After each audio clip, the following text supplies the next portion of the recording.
Hello, everyone, and welcome back to another episode of Developer Waypoints. My name is Peter Malahan, and wait, to my right? I am Dylan Babbs. And to my left? I'm Nick Raboy. Hey, welcome to the episode 4 of Season 2. Season 2 of Waypoints, we're covering frameworks, and this is part 2 of React. And this is kind of a special episode because it's the last episode. Dylan is going to be with us. He's out for good. Dylan, do you want to introduce yourself and just kind of talk about what you do? Yes, I don't know if this is going to be my last episode. Let's not put that in writing yet.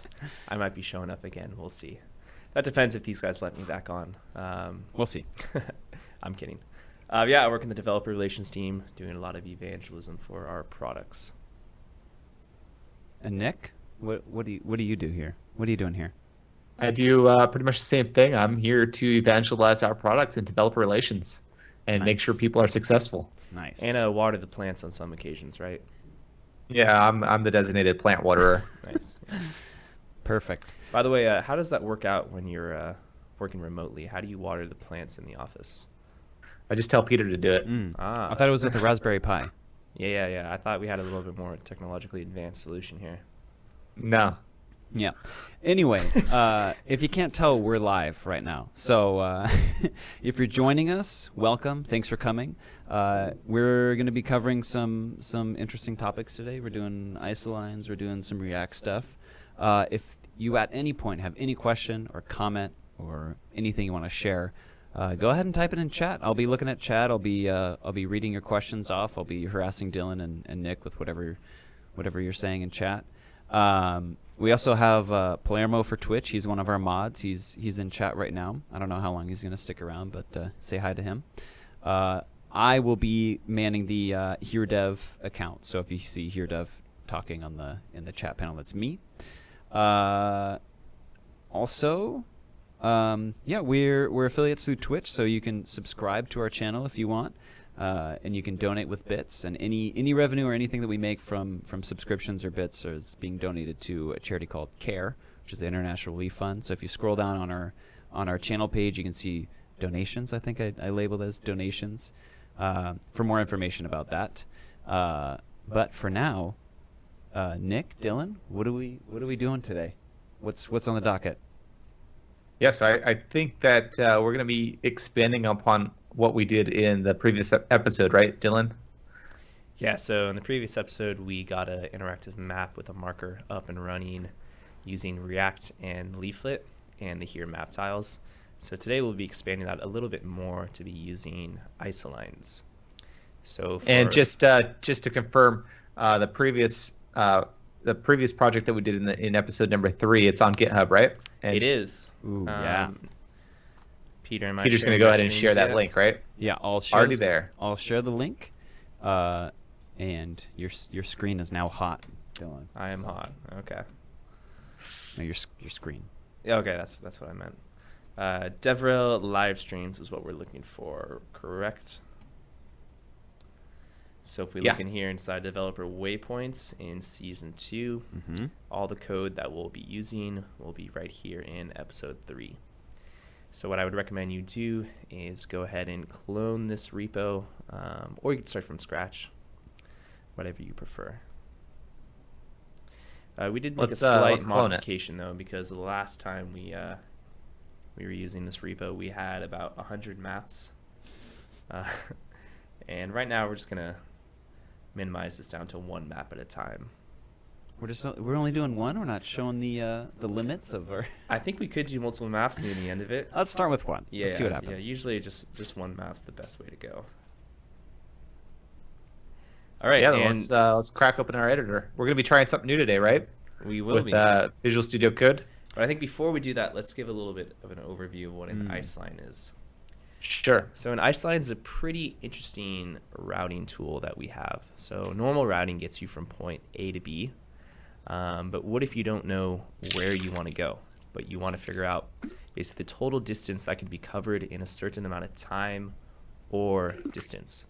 So say if you're in the middle of Seattle like we have right here in this map, and we want to see how long does it take to get somewhere in 30 minutes of driving. We basically see the total area that's accessible within 30 minutes. It's where you can get to within 30 minutes of driving. Correct. Yeah. So this is pretty helpful. Say if you are looking for a new place to live and you want it to be within 30 minutes of your office. So the Isoline API handles use cases like that. And you're not just stuck to driving, you could also do pedestrian. So you can see how far you could walk somewhere in any direction. And you could also do truck routing. So the truck routing is pretty helpful because it takes into account restrictions like bridge height and slope and angle of the road. So sometimes trucks aren't able to drive everywhere because of the size of their vehicle. So it's nice to be able to see what deliveries you might be able to do within 1 day of driving only by doing truck roads and such. Now, with the Isoline, it's not just limited to distance and time, right? It is. I maybe I'm incorrect, but I thought that there's also a consumption constraint that you can use as well for electric vehicles. Is that maybe I'm imagining things? Yeah, there is Whoa. that constraint, but if you think about that, that's more just distance because you just take the average like distance you can go by per tank in the vehicle. Sure. So I guess at the end of the day, it's just an abstraction of the distance when you add another factor of like the size of the tank of the car and such, and the fuel efficiency of the vehicle. Makes sense. So yeah, what's it going to take to create something like this, Dylan? It's actually going to be pretty easy. We already have the base map set up from the previous episode using our here map tile API and React Leaflet. And all we have to do now is just integrate another API call. It's called the here routing API, and within it they have a feature called Isolines. So we're going to make a network request to the API, and it's going to send us back some data. And we're going to take that coordinate set and just put it on a map with a polygon. And then you'll be able to visually see how far you could go in any direction. MB Hirsch is asking if EV consumption takes into account slope, road slopes. And then Palermo chimes in and says, Nick is correct. There's a consumption factor. Correct. Yeah, no, I wasn't disagreeing with the consumption factor, but I think that's still just based off time. I'm sorry, based off distance. But can you... I feel like if you're running on if it's a battery-powered car, I feel like certain roads and distances kind of drain your battery differently. Right? For an EV? I don't know. Right? I don't drive an EV, so I don't know. Well, I think the consumption factor you were talking about, Nick, was just for normal gas or diesel-powered cars, right? That doesn't matter. Any kind of consumption. Yeah, so I guess EV is a little bit more complicated. I don't know if the Isoline supports EV, but I know we do have a separate API or separate service. I don't know if it's available in the developer portal that you can actually do some EV routing and such. So that basically takes into account of where the charging stations are. So I'm sure that API would actually give you how far you could go and such. MB Hirsch in the chat looks like he's an EV expert, and he's saying slope matters a lot. Yeah, I'm not too much aware on the EV stuff. Maybe we can look it up at the end of the episode. Possibly. Yeah. Fair enough. Yeah. Good question. All right, Nick, what was your question? I don't think I had a question. I think you're making stuff up. Oh, okay, my bad. My question is, let's continue. All right, that's a good idea. Yeah, we're going to talk about the Visual Studio Code collaborative editor. Yeah, so we're trying something new. Instead of just one of us sharing our screen, we actually are trying out this live share feature of Visual Studio Code, something that's I think still in beta, and we're playing around with it to see if it's any good, to see if what it would look like if both of us were hacking on the same code, rather than just me giving Dylan a hard time. He can actually put you on the spot and make you write something in yourself. Yeah, there you go. Exactly. And then I guess what we could do, because it's so collaborative, we could even get a game of like tic-tac-toe going if we wanted, right? We could, but are you on app.js? App.js? What are you talking about? In the editor. App.js. Yeah, I'm in app. Yeah, I see what you're building. You're building some kind of grid Structure. Tic-tac-toe. Yeah. All right. So when it comes to Why don't you just Isolines, copy the lines? Why Yeah, I don't don't you know just what copy he's the doing. first line and paste it twice? I don't know. Maybe it's... the Isoline stuff we actually did explore in season 1. You remember that, Peter? I do. It was very This cool. time around, we're just bringing what we know into React, and I think in season 1 we also just did it for the standard here JavaScript SDK. So we're actually going to be doing the Isolines in Leaflet this time, right, Dylan? Correct. Awesome. So yeah, there's some changes, but it shouldn't be any more difficult, I assume, right, Dylan? Correct. Yes. Awesome. Nick, if you can show us what your cursor actually looks like, just so we have a reference for if you are moving around. Oh, okay. So it has a little label. That's pretty sweet. Yeah. So along the lines, I'm going to be removing semicolons and stuff, and causing all kinds of chaos in this code. Perfect. And Dylan, if you want to orient your window a little bit, Which way? bring it all the way to the left. Yeah, and then pull all the way to the right to the edge. Is of that good or more? display. Like maybe like There you go, right there. 10 more Perfect. pixels. 10 more pixels. 1, 2, 3, 4, 5, 6, 7. Okay. Did it. Keep going. Whatever. That works. Alrighty. So the first thing we perfect. want to do is let's go investigate the Iceline API. So we're going to go to the magic link Peter has on the developer portal. Bingo. And if you don't have the link, you could also just go the slow way like me. I'm going to go to... Do you want me to send you the link? No, it's fine. And we get a nice little tour of the developer portal. There you go. I'm going to go to routing and navigation, click routing. We're also So because go because ahead, we're Nick. using Leaflet, are we using REST in this example, or are we using the JavaScript SDK? We are using REST. Got it. So I'm going to go to Quick Start. That's the page it takes you to by default. And on the left-hand sidebar, I'm going to want to click on Requesting an Isoline. It has a nice little URL. We could probably just copy and paste. So I'm going to do that. Go back to my code editor, and then just put this here. I'm going to create a function that returns this URL. I'm going to call it here. And are we really doing it in the app.js file rather than the map container itself? Yeah, we go do it in the map container. I was just pasting the first place that I saw and then refactoring later. But, Yeah. Great idea. And, that is a great idea because we already have our here credentials here as well. Oh. So, Yep. Look at you, Nick. I know. Proud of you. So Proud of both of you. I don't know React too well, but I'm assuming that we probably want another function, right? Maybe we call it create isoline. Yeah, we'll get there. First, let's make sure our here Iceline URL is going to be working fine. Oh, I'm noticing that I'm typing stuff and it's not appearing on your screen because it's too low in your scroll bar. That's all right. Oh, yeah. Come on, Nick. Yeah, we'll get there soon. Hold your horses. Oh, you just removed it. It wasn't good enough. All right. Let's All right. stay focused here, man. Not good enough. So when we paste this URL, we're going to want to actually replace it with here credentials. So we're going to want to do the $ and then the squiggly brackets. And I'm going to do here credentials .id. Wow, look at this teamwork. This is great. Yeah. Divide and conquer. I like it. Yeah, and then I also think we're going to need to actually, let's put some more parameters in here. Range, let's set up as a parameter range as well. We'll pass that in. So out of curiosity here, I think I don't recall if we ran into this, but did we determine or not if multi-line strings like this would break an HTTP request? I don't recall. Does it need to be a single line? I've honestly come into mixed results, so let's actually test that out. I'm all right. curious, because I'm game. sometimes it doesn't work, sometimes it does.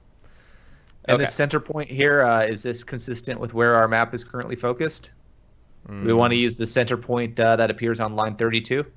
No, I think the first thing we should do is actually test that this is working. So in the render, let's just console.log this.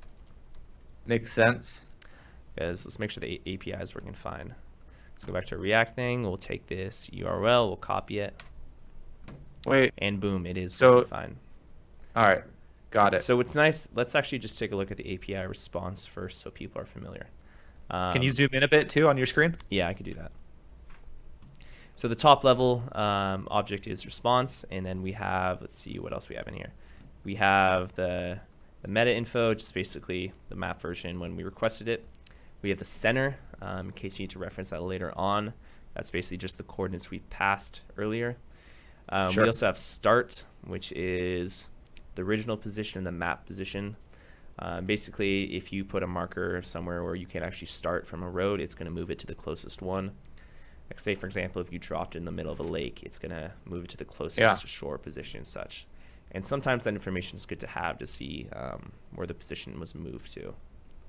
And then in Isoline, this is really the meat of where everything's going to be. We have the range, basically the parameter we passed, as well as the shape. So the shape gives us an array of strings, and each string is a latitude, comma, longitude. So you'll see later on in the code, we'll have to actually be splitting this into numbers instead of strings, because the leaflet polygon that we're using does not accept strings. Sure. But we could easily do that later on. So now that we got the request working, I think the first thing we want to do is create a marker that we could drag around in the leaflet. So basically, I want this application to show the isoline wherever I want.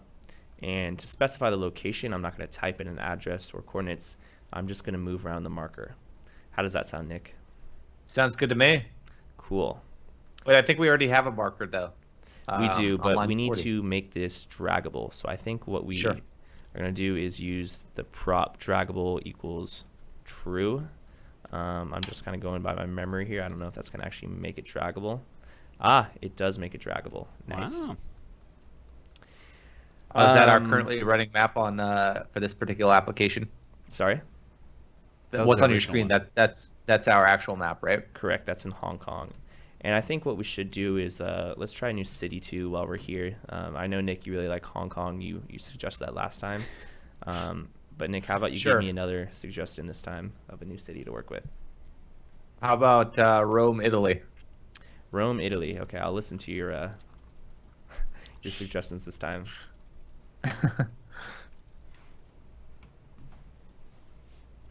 Wow, he actually did it. I know, right? So we're going to take the coordinates of the Colosseum in Rome, Italy. We're going to paste it. And we're doing this because we're not using a geocoder in this this particular episode, right? If we did want to type in the address, we'd have to hook it up to the geocoder. And that's very easy to do. It's just for the sake of simplicity, we're just going to type in the coordinates instead of setting that API up as well. Sure. Perfect. So now that we have a draggable marker, the next thing we'll want to do, actually, there's two routes we go here. One is we set up the logic to add the event listener to the marker when it's moved, or we implement the isoline first. I'm thinking we just do the isoline first. What do you say? Yeah, let's do the isoline first and worry about moving it later. Perfect. Okay. So we're going to want to set the state up for this map container. So I'm going to do isoline is going to be an empty URL. Sorry, not URL, array. Basically, what this array is going to do is whenever we mount this component, it's going to make a request to the here isoline URL, and it's going to set the state of that isoline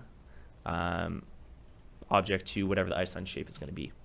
So the lifecycle method for React, the first one that's called is going to be component did mount. Is this like a member variable, or I'm not familiar with the state in React? Basically, state is whatever's shown in your application. So think about whenever you update state, your application is going to update automatically as well. The whole, just that particular component?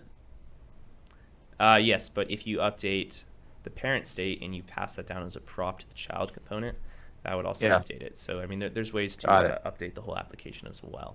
Got it. But since we're just working in map container, we don't need anything really in the main app, because the main app, we're just setting up map container. There's not going to be any communication between the parent and the child in this, the way we have it set up currently. Got it. So component didn't mount. What we're going to want to do is call this.create isoline. The reason why we're creating a function here is because we don't want to put the logic for creating the network request to the fetch API, the isoline API in component didn't mount, because we're going to be reusing that later on when the marker is called. Sure. And we don't have a create isoline yet because you deleted it on me, right? I did, but you also had it in the wrong spot. You had it in the render method, and that is not good. I didn't have it in the render method. I put it below the render method. Well, for the the sake of our clean code, we always put everything above the render method. Oh, all right. Is that a React thing to do? That's just what I do, honestly. But I'm sure it's a So React it's thing obviously too. the true thing to do. Exactly. And then Sure. we're also using the arrow functions because then we don't have to bind this in our constructor. That's something in React I'm not too familiar with, but I know if we weren't using the arrow functions and we're doing something just like create Isoline like this, we'd basically have to bind each function to the constructor. So not too familiar on that, but luckily we can get around that with these arrow functions. So I just realized something too, and I didn't catch it before. When you called it through your console log, you didn't even do a fetch. By wrapping this in a function, does it automatically fetch for you? No, so the reason I pass it through a function is because we're going to be passing different parameters to that API. Yeah. And basically this function just will accept like param1, param2, I know. and but how then did it you will get- customize this string. How did you get the shape information then? Because I went If to we the didn't console and I actually- just copied it and then I pasted it into the URL. Oh, all right. I got it. Hacker I man. missed that part. Yeah. What was the nickname for today? Code blasting? What was it? What were you today doing? Oh, we were raging code today. Raging code. Region code. Yeah. That was a code rage right there. I don't know. That wasn't really ripping code. That was just going into Chrome and doing something. Yeah.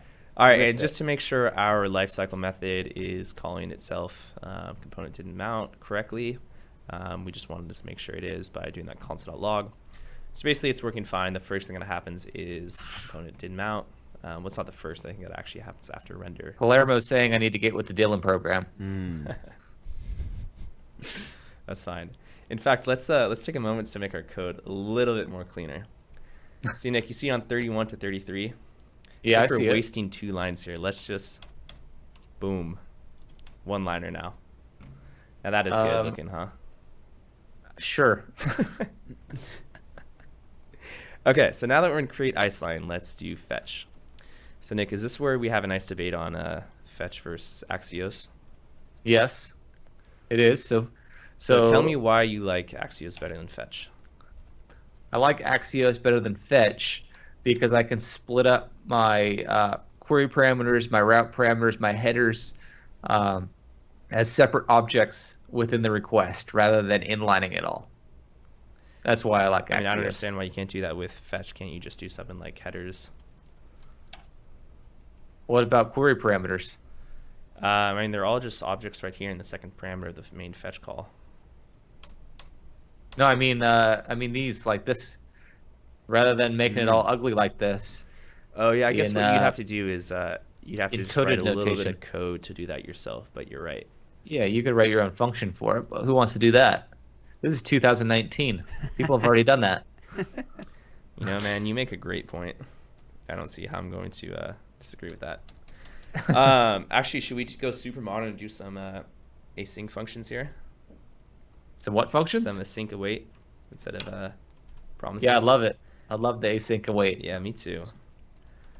Okay, request equals fetch here isoline URL await and then dot then.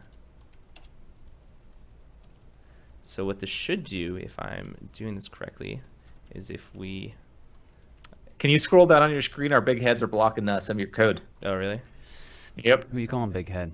Actually, you have the smallest head of all. I have I the know. biggest head. Dang it.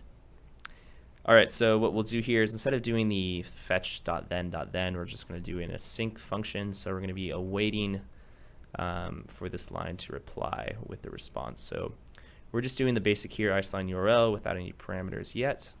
Sure. And then we'll print it out and see what happens. Boom, it worked Yeah, nice. let's check it. So we have the same data that we saw over here when we look at it in Chrome. We now have Awesome. access to it here. Perfect. So now we're going to do const Polygon. So we're going to be extracting the Polygon shape here. So this is actually my favorite part about working with APIs is basically traversing the structure to actually get the data that we need. So it's going to be response.response because a variable is called response, and then the top level object Sure. in this API is response dot isoline, and then isoline is an array, so we'll do the first index there. What would you say, Nick? How about we just do this to make it a little less confusing? Oh wow, that's actually a great idea. Wow. Great work, Nick. There you go. Great I'm collaboration contributing. there, Yeah, guys. thank you. I'm contributing. All right, data.response.isoline, the first index dot shape. Then so shape gives us an array of 673. But let's just print it out so we'd see what we have so far. And then we'll. So this should be array data of latitude and longitude coordinates, right? Oh yes, it should be, but I printed out the wrong thing. Oh yeah. Just Undefined. So we did something wrong here. Just as a little point of feedback, do maybe pull one of the windows out so you can see it, so you don't have to flash back and forth between the code view and the other way around. I don't know. Whatever. Like this. There you Yeah, go. that's a good idea. Sure. Yeah. It's Thank you. it's a little jarring to flash back and forth. Thank you. So Okay, I'm looking at your data.response dot isoline of 0. So does Isolines have any data in it? It has one, yes. I'm missing one component. I totally skipped something. Component Ah, of that's 0 also an array. dot shape. Got it. Correct. There we go. So now we got this. So this is a lot of coordinates in a string. It is. So the next thing we want to do is actually use the very nice map function. So Nick, do you know what the map function is? Map will let us take an array and convert it into a new array based on our whatever we want to form it as, right? It's basically just made the for loop go out of business, right? Yep. Good old Roberto Dev is asking, maybe I missed some parts. Why is isoline an array? You could have maybe more than one. Nick, I think we covered that in the season 1, right? So Isoline itself being more than one, yeah. No, I don't think it was season 1. I think it might have been similar to the last maybe episode 2 of Angular, where maybe we had polygon shapes that were not connected. If that makes sense. Yep. You're right. Yeah, but would that be the component or would that be the isoline? Because I think that would be 2 arrays here. I'm not sure then. It's one of those. Yeah, that's what I was thinking about too. I think component would be the non-connected shapes. But isoline being an array is probably just some really bizarre edge case that you rarely come across. But Possibly. Palermo says isolines is an array of coordinates of the line. Is that just the Then way what's- that it draws it on the map? What's components then? Or what's component then? No, so Or I yeah. thought that was shape. Palermo, we know the shape is an array of coordinates, but we're talking about why isoline right here is an array, because there might be multiple isolines you could have. But yeah, I guess we could defer that to later. That's a good question. Yep. Yeah. Palermo also says Command B will hide the Explorer view. Just saying. On the Thank you. Visual Yeah. Studio Code. Wow. Fancy. Thank you. All right, so we're going to use the map function. Just wanted to point it out for a time check. We are at the 30-minute mark. Okay, I think that's good. Sure. No hurry. So whenever I do map, I love the super vague variable name of just x. That's pretty vague. Well, for loop is I, map is x. Can't you just say point? Because in the shape you have a point. Each array item is a point, Yeah, right? I'll do p. How about that? Oh, still. Because you don't wanna- troubleshooting your code is you probably a don't bad wanna thing. do, the reason I don't like doing a full word is because these are usually a one-liner function. All And right. it ends up taking up too much space. But I guess what we could do is actually put it on the next line, just indent it. But in my All right. opinion, these indents don't always look too good. But oh well. All right, let's see what we're after. So what we're going to want to do is p.split by the comma. So basically that gives us a new array of the digits. And we're going to do the first index first. Actually, I feel like there's a nicer way to do this. Yo, what are you doing exactly? You'll see. One sec. Yeah, there's definitely a way to improve this, but Oh, yeah. basically what I'm doing is I'm splitting one of these elements. So if we're looking here on Chrome, we have the first one's like 52.51 comma 13.32. Yeah. We're splitting it by the comma, so that gives us 52.51. So you want an array of arrays? We do want an array of arrays, correct? All right. Yeah. So, why not an array of objects? Leaflet does work with that, but I think just it's easier to transform this into that. But I think what we actually could do, Nick, correct me if I'm wrong. I'm just kind of thinking about this out loud now. But instead we could do this. P.split, and then we do the what are the triple dots called again in JavaScript? Yeah, so I don't even think you need any of that. So triple dots is for a set, I believe. No, so, that's not a set. A set is new set. The triple dots is, let's just see what it is in. So no. I'm going to slow you down here. Why can't you just do something like this? Oops, if I can type correctly. What was it? P.split. Why can't you just do that? Because it returns an array. Why do you have to manually create that array? It doesn't make sense. That is a good point. Nick, you No, but I think I know what you're going with this. In Leaflet, if I recall correctly, because I'm not a power user of Leaflet, doesn't it start with the longitude and end with the latitude in their arrays? No, latitude, longitude is what Leaflet uses. I think you're thinking about GeoJSON. GeoJSON is longitude, latitude. Yeah. You're right. So it is a little confusing. But yeah, Nick, let's run it and see what we get. But the thing is, you are correct. We did get it split into latitude, comma, longitude in an array. So we have an array of arrays here. But we still need to do one more thing. We need to actually make these strings numbers. So now within our own map, we're going to do another map of y to number y. So basically, within this p.split, it creates an array again, but it's strings. Yes. So now we map through that array and we make sure they are numbers. That seems highly inefficient. Well, how else would you do it then? Off the top of my head, not sure. But then what's this? You got Y's and P's, and you got. You gotta keep everything letters and numbers. Yeah. As I said last time, this is not a coding interview. I don't have to write perfect code. We're just doing stuff that works. All right. Palermo's been contributing in chat. He's been saying that he'll check on the array of Isolines. He's guessing that depending on factors, it could return multiple responses. If range parameter is a comma delimited, multiple responses will be returned, thus an array of Isolines. Nice. Okay. All right, so now that we have our Polygon data. I'm going to scroll down a little bit where our big heads are in the way. Okay. Perfect. So I mean, instead of doing two maps, why not just do this whole operation in a single map? Wouldn't that be so much more efficient? Well, that's what I was going to do. I was going to split it up into the index of 0 of split and then the index of 1 of split and just put that into an array. Why not just do something like this? Oops, that's not supposed to be square brackets. And then just say return, or we can do let x y equals p dot split, and then maybe return number x and then number y. Yeah, you have to put brackets around x and y. Yeah, I mean, but wouldn't that be more efficient than throwing two maps in there?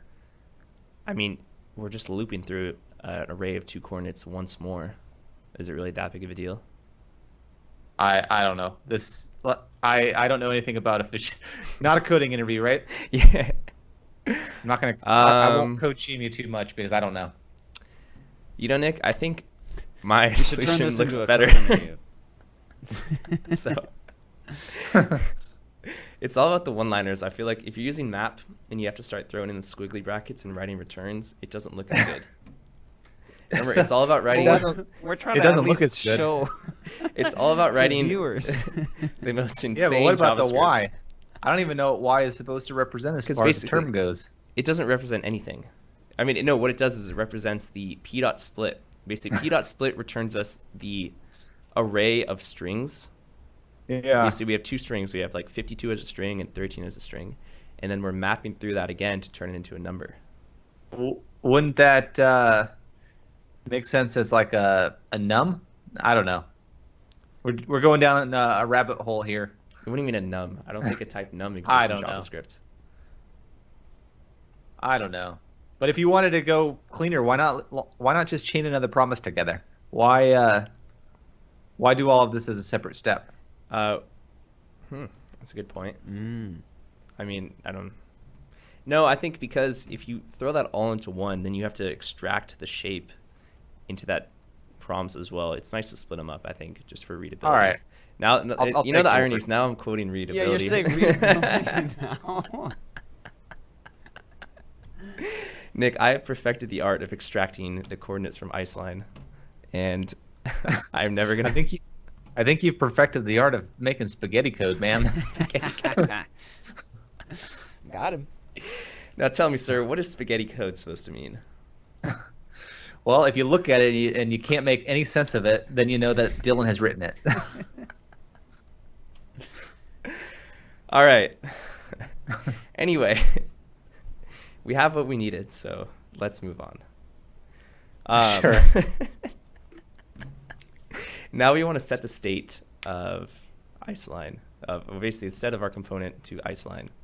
So we have the object now, it's going to be this.setState, and it's going to be Isoline is going to be Polygon, because we're taking the values of the array. And now if we look, we don't have the Polygon yet, so that's not going to show anything. But basically we have the state set up. But if we want to go to even better and cleaner code, what we're going to do is we're going to change the variable name of Polygon to Isoline. And then what you could do is you can make this.state a one-liner. Because the variable name of our state object Isoline is the same thing as the variable here, so that's just a nice little JavaScript trick. Yeah, nice hack.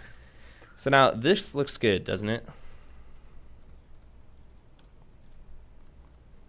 Although actually, if we do want to make this just completely absurd, is we could chain everything into this one promise like you were talking about, and then chain it again with this.setState, and then this could actually be one line and create Isoline. But that would be way too much. Okay, so now that we have the Isoline, we're going to need to set up a Polygon to display it.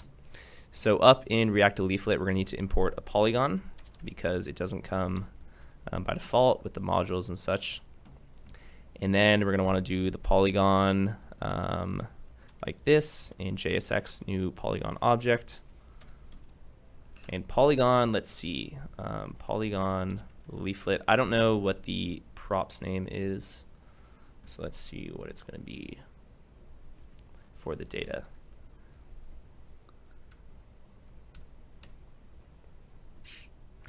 There's chat about spaghetti code. I know. Do you want me to quote the definition of spaghetti code to you, Dylan? Yeah, sure. I would love to hear that. So thanks to Stallwalker. Spaghetti code is a pejorative phrase for unstructured or difficult to maintain source code. Spaghetti code can be caused by several factors such as volatile project requirements, lack of programming style rules, and insufficient ability or experience. So Dylan code. So I'm definitely the third one. Code written by Dylan, says Nick. All right, so basically I need to figure out what the prop name is for Polygon to put the shape in it. So I'm just going to go reference one of my other projects instead of looking at the documentation.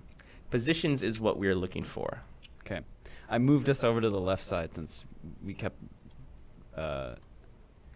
getting in the way of your code on the bottom, Dylan. So you're free. You're free top to bottom on that. Oh, thank you. That code side.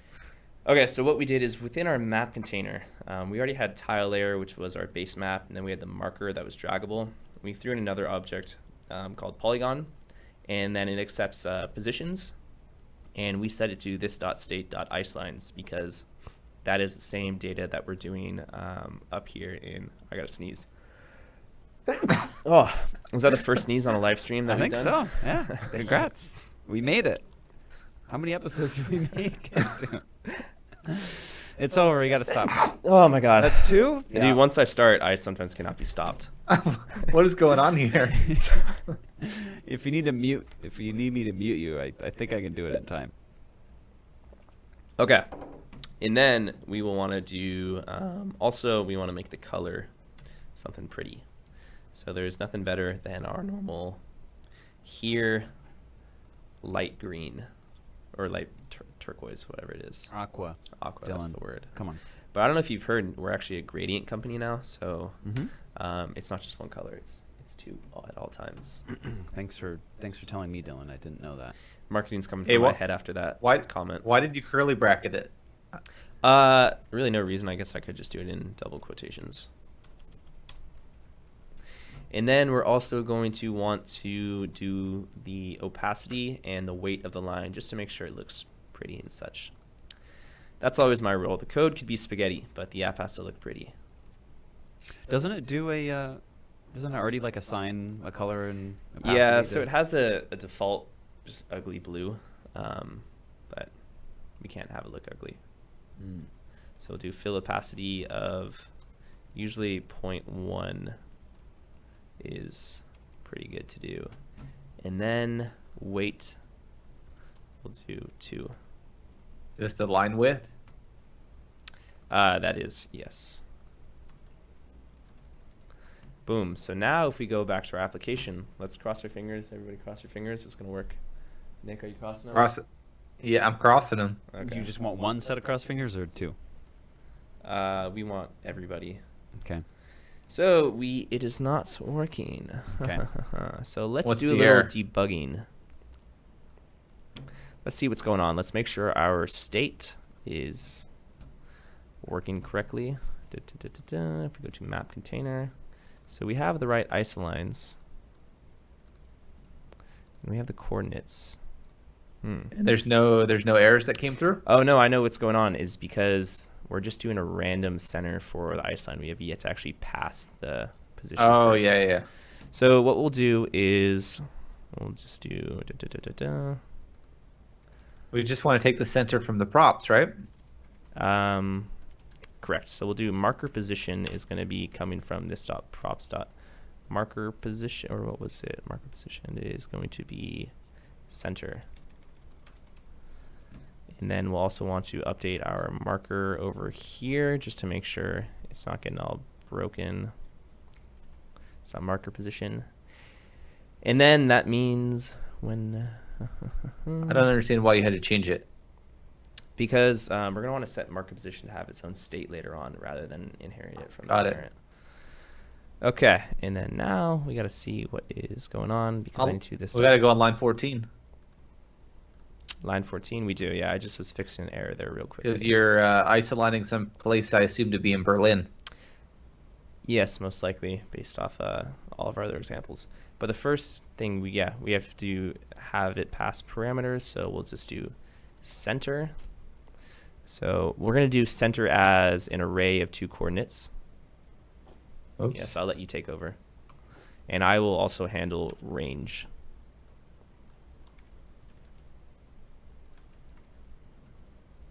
I really do like this collaboration. It works well.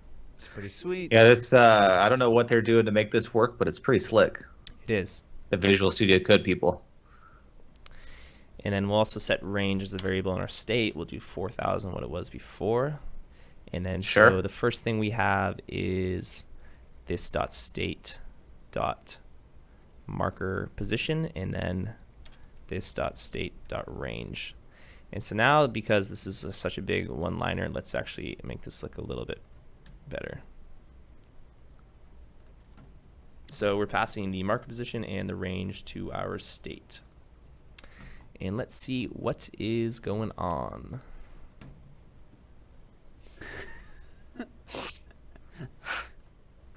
We also need to type. Did you really just do something? No, I didn't do anything. Don't worry about it. Yeah, don't worry about it. Okay, cannot read property 0 of undefined. So then what we need to do is if isoline.length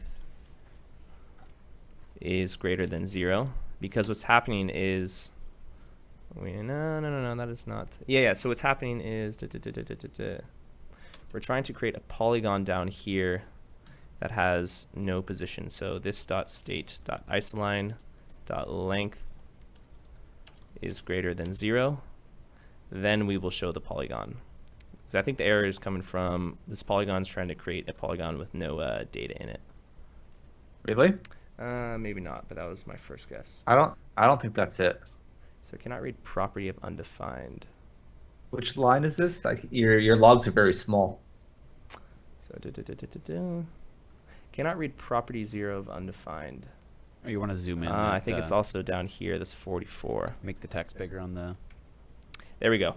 No, the problem was that we were calling that function that we already gave parameters. Got it. Empty parameters there. So now All right. it looks like our Fingers crossed. Iceline is working. We are in business. So basically, if we were moving too fast for everybody there, that's because we were, and I'll go ahead and explain it again. The first thing I did was I set up a little basically protection for this polygon. You don't want to pass it a polygon with 0 positions, so I basically put in some logic here saying that if the isoline length is less than 0, we're not going to render anything, and if it is greater than 0, we will render something, which is the polygon. And then we also added in 2 parameters for our isoline URL, the center and the range up here. So that means when we are creating our network request, we can customize it for the center and then the range as well. Well, hold on. Your screen looks like it's bleeding. It's It just spazzed out. Yeah, why does it do that every now and I then? don't know. That's weird. It's like How about looks like I now? got wet. Okay, so now what we'll want to do is listen to when the marker is moved and then update the isoline state for when it is. So the first thing we'll need to do is React has these thing called refs. Basically, when you're working with objects in a third-party API like Leaflet, you need to actually assign these refs on the DOM so React knows what it's working with. So React Leaflet is pretty nice that it has all these bindings for React to support a lot of things, but the marker position is something that's still a little bit confusing. So for this, I'm going to reference my notes, and by notes I mean my previous code. So we actually need to create 2 refs, a marker and a map ref. So I'm going to go ahead and do this in my constructor. So this dot marker is equal to react.create ref, and then this dot map equals react.create ref. And then once we do that, we also need to reference it in our render method. So we're going to do a prop of ref is this dot map, and then for marker we're going to do the same.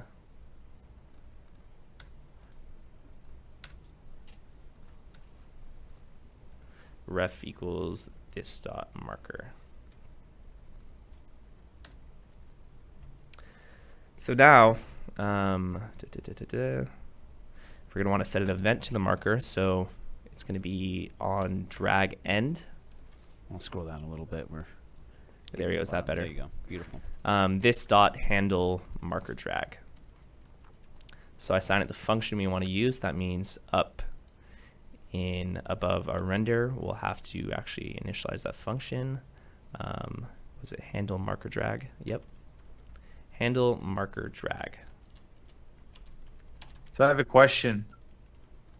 When we do handle marker drag, can't we just call the create isoline function? Do we need to create this middleware function or this middleman function? We do, because we need to actually access the position of the marker when the drag is ended. And we can't do that within the create isoline function yet. All right. So What do you mean? What was the question? He's saying, why don't we just do create isoline immediately? But we need to actually get Wait until you drop it. Correct. Okay. Because if we combine it into the same function, that means we wouldn't be able to call it add component didn't mount. We still need to call create isoline at the very beginning of our application as well. But the first thing I want to do is actually just make sure the marker drag is working fine. So I did a little console.log event. So yep, it's working fine. And now it gets a little funky, and I've probably spent a good hour or two on this problem, is actually getting the marker's position. So I'll actually reference my code again.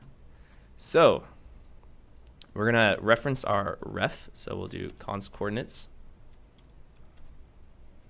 equals this.marker.current. So you don't need to pass anything in on line 44? No, we don't have to pass anything in, is because up in our constructor, we created this React ref on marker.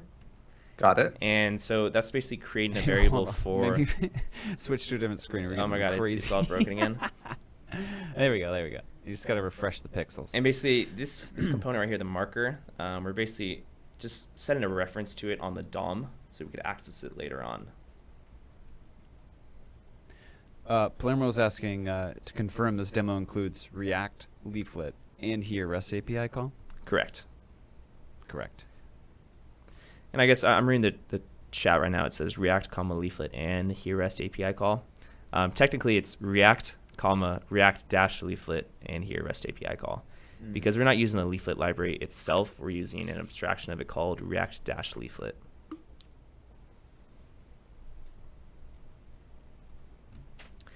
Okay, so let's see what this marker returns from us. We're just going to print out the marker for now.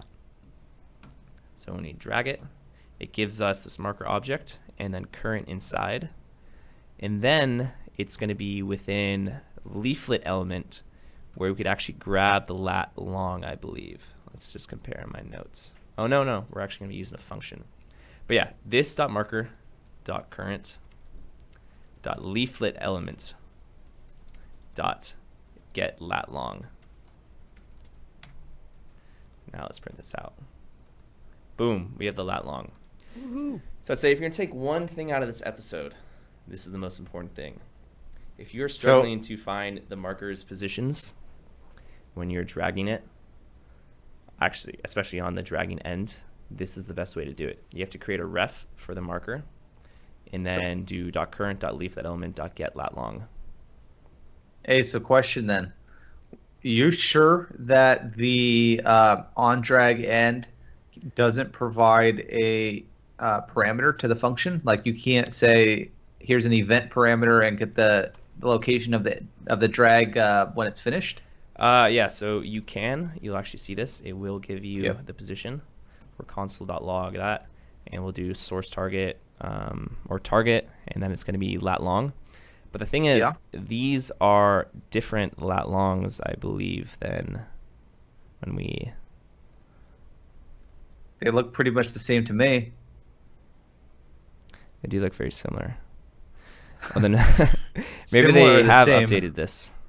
Interesting. Yeah, so that actually might be a new solution that they have fixed. So before you're calling on, you're asking the marker where it was instead of where you left it. Right? Basically, there's two ways of doing it. One is we're assigning a reference, basically a variable to this marker, and then we're referencing that marker later on when it's moved to get the lat long. Or the marker is actually passed as an event in the function. So whenever we call the function, that object is passed through the event, and we could access it here. And so about a couple months ago when I started doing this and investigating this, the event was actually not working for the updated lat long position. But it appears now, Nick is right, you can get the current lat long after the marker drag. So yeah, once we get the this whole thing working, I'd actually be curious to investigate how that's working.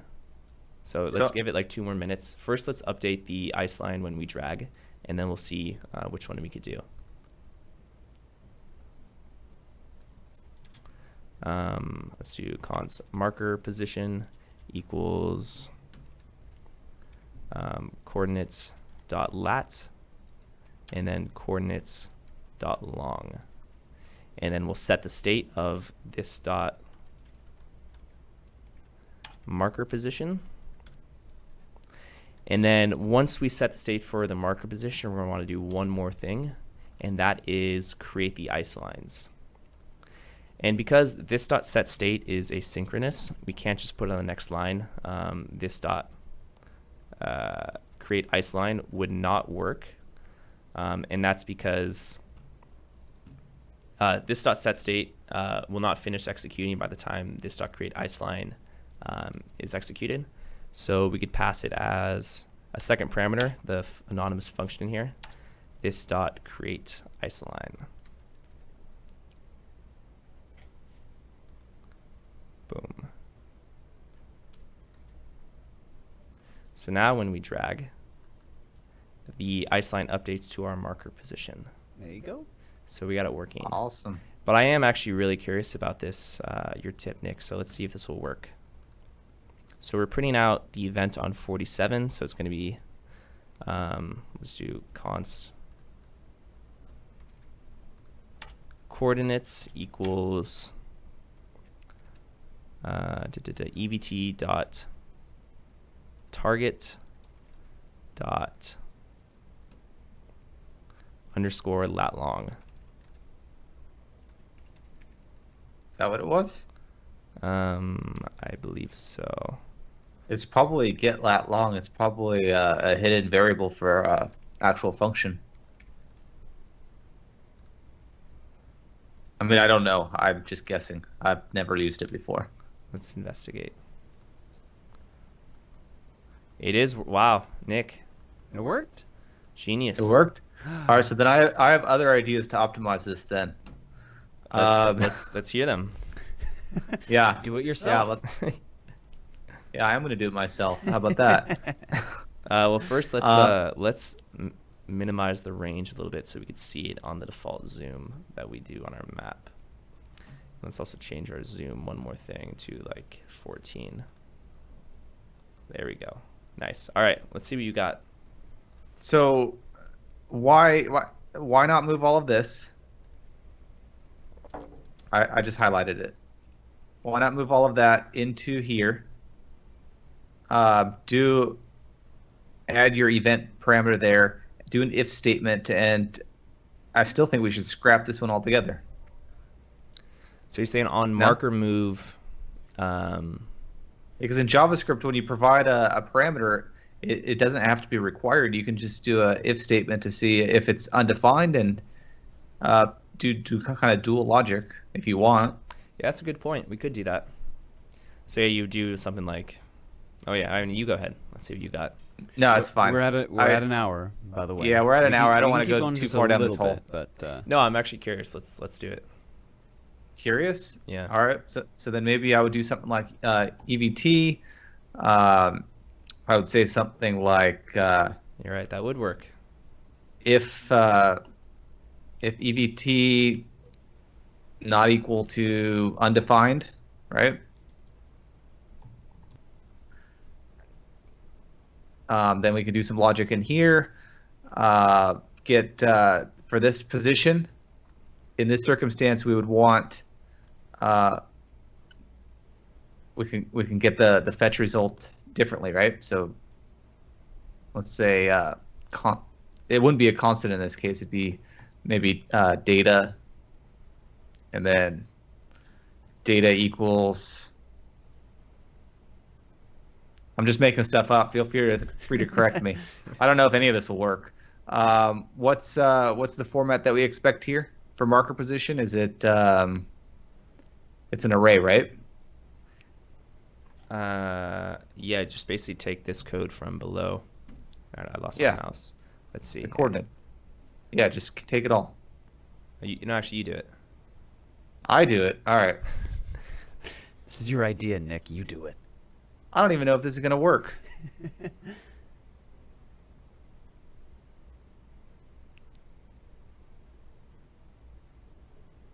Hold on.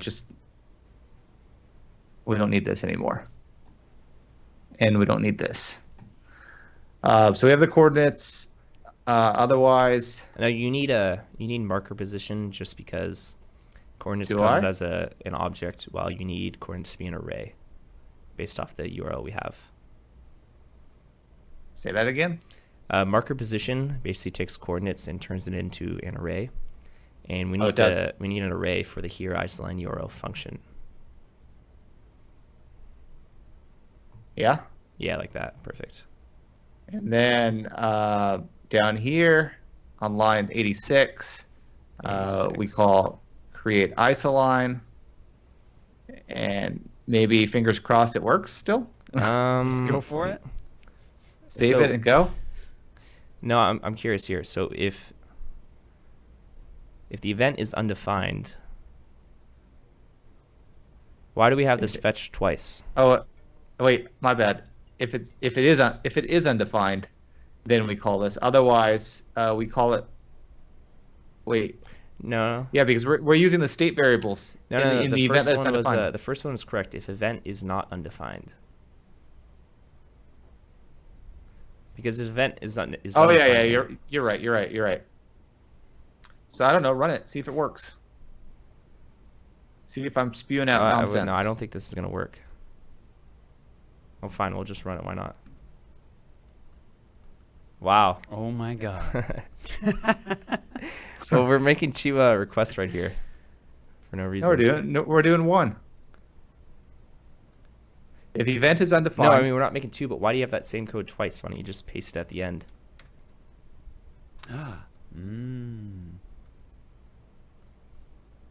No, because one of us. No. One of them is coming from the state. Oh, I see. Yeah. Ah. And since I don't know enough about React to mess around with the state, I don't feel confident changing it any other way. Yeah. So yeah, this does work. You make a good point. But I do think you could probably.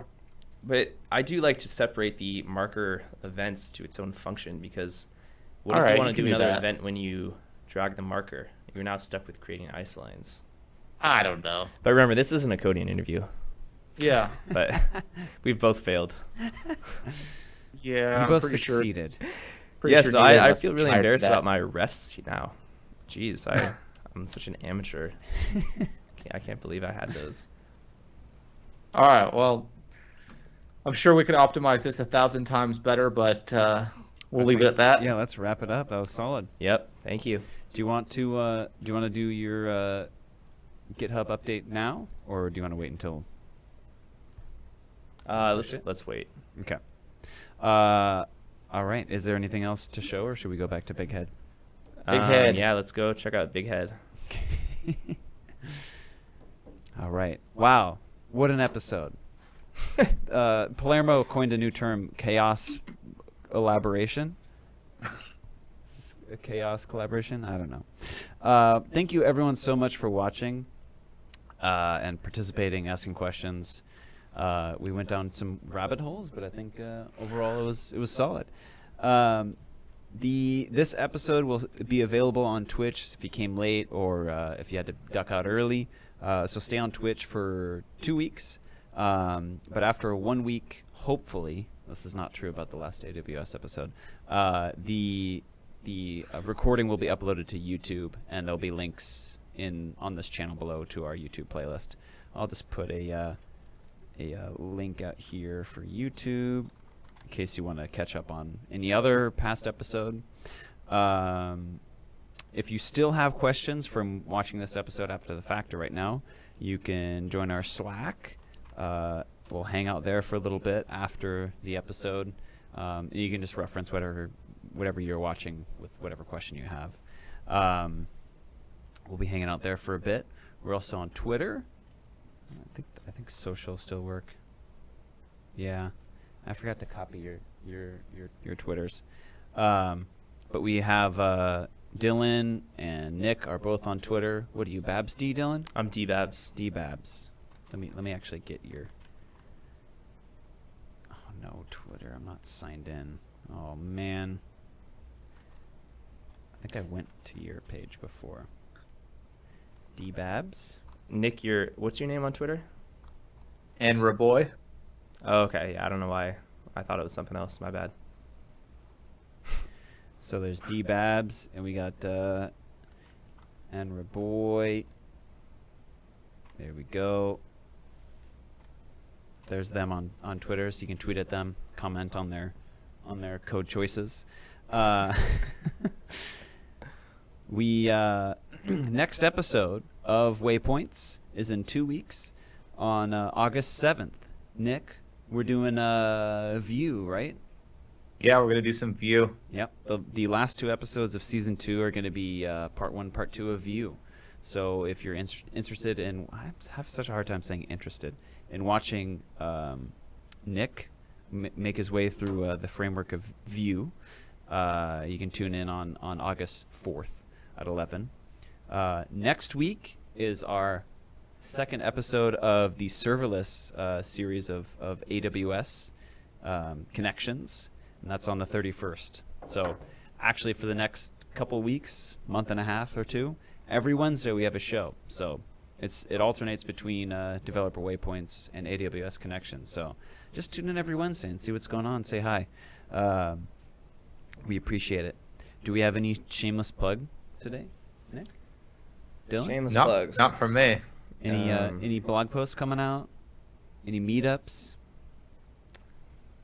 Not that I know of. Roberto says very interesting. Thanks for coming back, Roberto. He's been on the past couple streams. Appreciate your questions. Roberto, you're the man.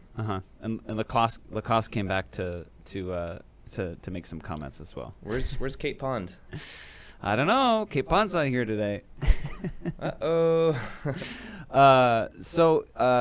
Yes, make sure that you follow our channel. It's a little hard at the top so you can get notifications, and smash that bell button. So Smash that. Hit the heart button and then slam that bell button to make sure that you're getting notifications for when we go live. Just in case you forget, God. set a calendar invite. If you don't break your keyboard, you're not doing it right. Yeah. My enter key is dominated. I think that's it. Unless you guys have anything else to say, thank you so much for checking us out, and we'll see you next time. Bye.